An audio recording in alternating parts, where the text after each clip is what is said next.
प्रेरक कहानियों में आपका स्वागत है। तो चलिए शुरू करते हैं आज की कहानी। आज की कहानी बहुत ही प्रेरक है, आपको सकारात्मक विचारों से भरेगी, आपको आपके मन के बारे में बताएगी कि आपका मन आपसे कैसे खिलवाड़ करता है। तो चलिए शुरू करते हैं आज की कहानी। कहानी है एक पथिक की जो निकला है भगवान की खोज में। वह अपने घर से निकलता है, जंगलों के रास्ते से होते हुए, पहाड़ों से गुजरते हुए। कुछ दिनों में उसका खाना और पानी जो उसने लिया होता है वह खत्म हो जाता है। तो वह भूखा है, अभी भी वह रास्ते पे चल रहा है, अभी भी उसको यह नहीं पता उसे किधर जाना है। थक हार कर वह एक पेड़ के नीचे बैठ जाता है और सोचता है कि हे प्रभु, मैं आपकी खोज में निकला हूं, मैं बहुत ही भूखा और प्यासा हूं, काश मुझे खाना और पानी मिल जाता। जैसे ही यह विचार उसके मन में आया, उसके सामने एक 56 भोग की थाली आ गई और बहुत सारा पानी आ गया। जैसे सब अपने आप प्रकट हो रहा था। पथिक इतना ज्यादा थका हुआ था, उसने यह भी नहीं सोचा कि ऐसा क्यों हुआ। वह सीधा खाने पर टूट पड़ा।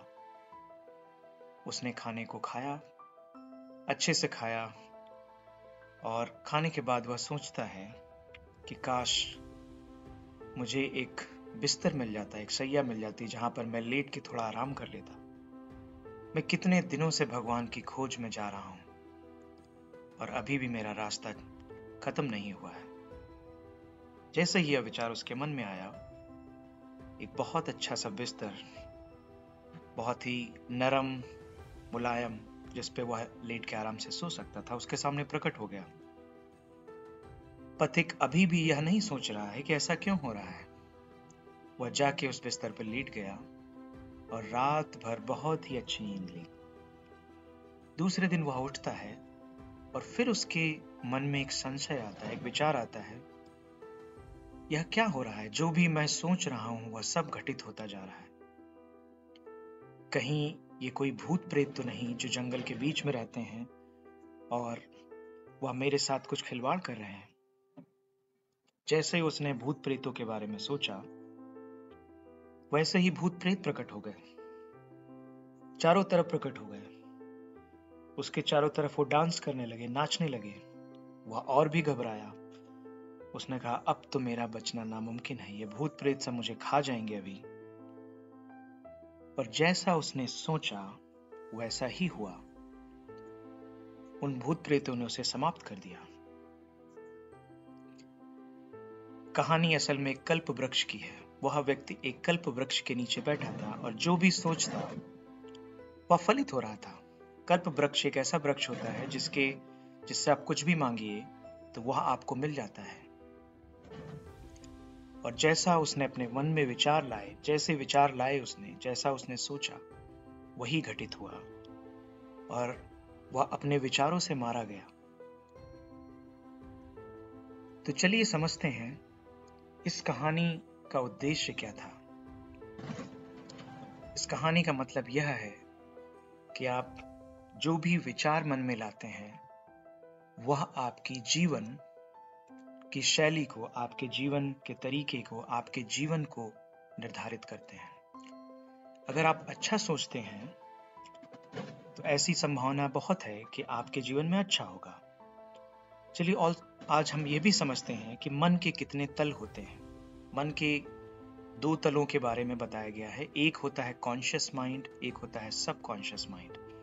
कॉन्शियस माइंड मतलब आप जग रहे हैं, आप सोच रहे हैं, आप विचार कर रहे हैं, आप प्रश्न पूछ रहे हैं, आप किसी के उत्तर को समझते हैं। यह तो आपका जागृत मन, कॉन्शियस माइंड है। इसके पीछे मन का एक और तल भी है जिसे हम सबकॉन्शियस माइंड कहते हैं, अंतः मन कहते हैं जिसे। यह मन तर्कों से परे है, इसके पास कोई तर्क नहीं है। यह जिस चीज के लिए भी कन्विंस हो जाता है, जिस चीज के लिए आपने उसे एक सुदृढ़ विचार दिया, वह उस विचार को वैसे ही ले लेता है। और इसकी अद्भुत शक्ति भी जानिए, यह आपको ताकत देता है या आपको प्रेरित करता है आपके उस गोल को अचीव करने के लिए।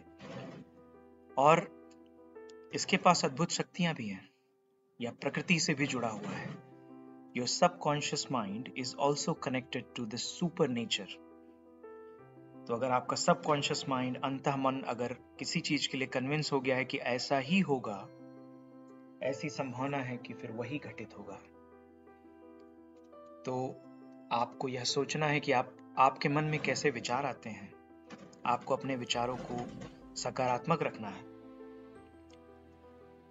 यह मन उस ब्रह्म राक्षस की तरह ही है, इस कल्प वृक्ष की तरह ही है, जहां पर आप एक बीज बोते हैं और कुछ दिनों में, कुछ महीनों में, कुछ वर्षों में वह फलित होता है। तो अगर आप सकारात्मक विचार रखेंगे, अच्छी सोच रखेंगे, तो अच्छी चीजें घटित होंगी। और अगर आप अपने बारे में ही संशय करेंगे कि क्या मैं इसमें सफल होऊंगा, तो आपकी सफलता बहुत ही मुश्किल है। आपको हमेशा सकारात्मक विचारों के साथ चलना है जीवन में। और यह मन एक ऐसा खेत है जहां पर अगर आपने अच्छे विचारों को बोया तो उसके अच्छे परिणाम मिलेंगे। चलिए फिर कभी मिलते हैं एक नई स्टोरी के साथ। आज के लिए अलविदा।